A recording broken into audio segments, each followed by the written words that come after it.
ایک یہ کوشچن ہم سے کیا گیا تھا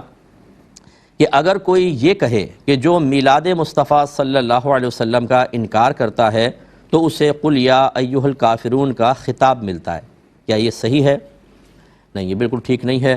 دیکھیں، بہت سی چیزیں جو ہیں وہ مستحبات میں ہوتی ہیں اور ہم خود اس کو جواز پر کلام کرتے ہیں، لیکن اس کا مطلب یہ نہیں ہے کہ اگر فرض کر لیں کہ اس کا انکار کیا جائے تو پھر اس پہ اتنا سخت حکم کہ کافر کہہ دیا جائے، یہ غلط ہوتا ہے۔ یہ اچھی طرح یاد رکھیں کہ بعض اوقات انسان ایک جوش مذہب میں، جوش عقیدت میں کوئی حکم جاری کر رہا ہوتا ہے اور اسے اس کی قباحت کا احساس نہیں ہوتا، سامنے والا تباہ نہیں ہوتا، یہ خود تباہ ہو جاتا ہے، حالانکہ نبی کی محبت میں کر رہا ہوتا ہے، مذہب کی محبت میں کر رہا ہوتا ہے۔ اس کا مطلب یہ ہوا کہ محبت، عقیدت جب تک دائرہ شریعت میں رہے گی آپ کے لیے نافع ہے،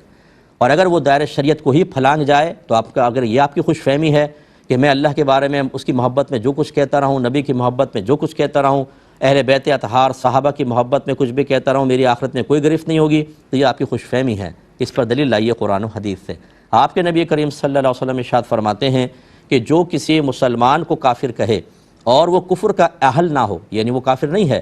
تو یہ کفر کہنے والے کی طرف لوٹ آتا ہے۔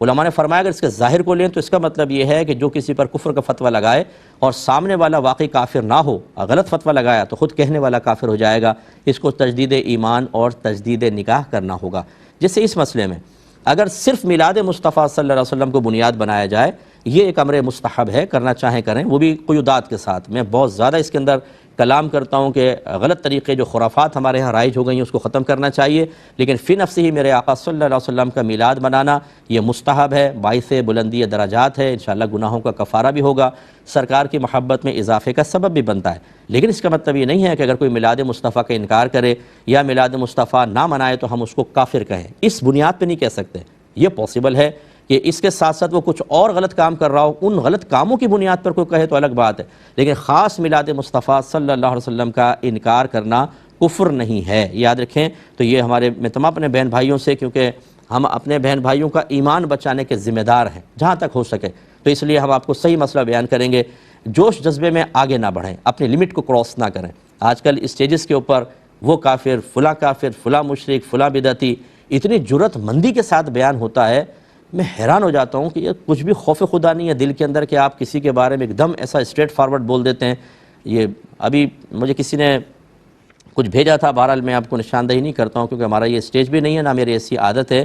لیکن کویسچن یہ ہوا کہ مزارات پہ جانا کیسا ہے، تو کہا حرام ہے اور گناہ کبیرہ ہے۔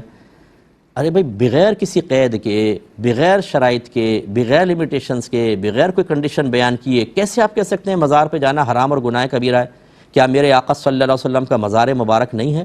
آپ کے کہنے کے مطابق تو مزار پہ جانا گناہ کبیرہ ہے، آپ نے کوئی استثناء نہیں کیا، آپ نے کوئی کنڈیشن نہیں لگائی، تو پھر وہاں پہ جانا بھی حرام اور گناہ کبیرہ ہے۔ اور جن لوگوں نے اس کو بنایا اس مزار مبارک کا، ان کے بارے میں کیا حکم ہے؟ اور جنہوں نے ابھی تک قائم رکھا ہوا ہے ان کے بارے میں کیا حکم ہے؟ ایسے شہدائے احد کے مزارات پہ حاضری ہوتی ہے، جنت البقیع کے مزارات پر ہم جاتے ہیں، اگرچہ وہ مزار اب عمارتی لحاظ سے ڈھا دیے گئے نہیں ہیں، لیکن بہرحال بی بی فاطمہ رضی اللہ تعالی عنہا کا مزار ہے۔ اسی طرح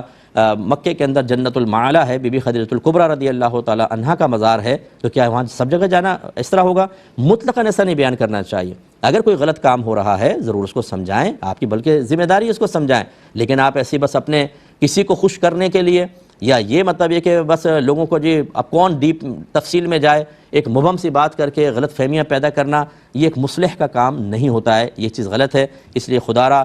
جوش جذبے میں خود غلط کام انسان کرے گا تو قابل گرفت ہوگا، ایسا ہرگز نہیں ہونا چاہیے۔ یہ بہن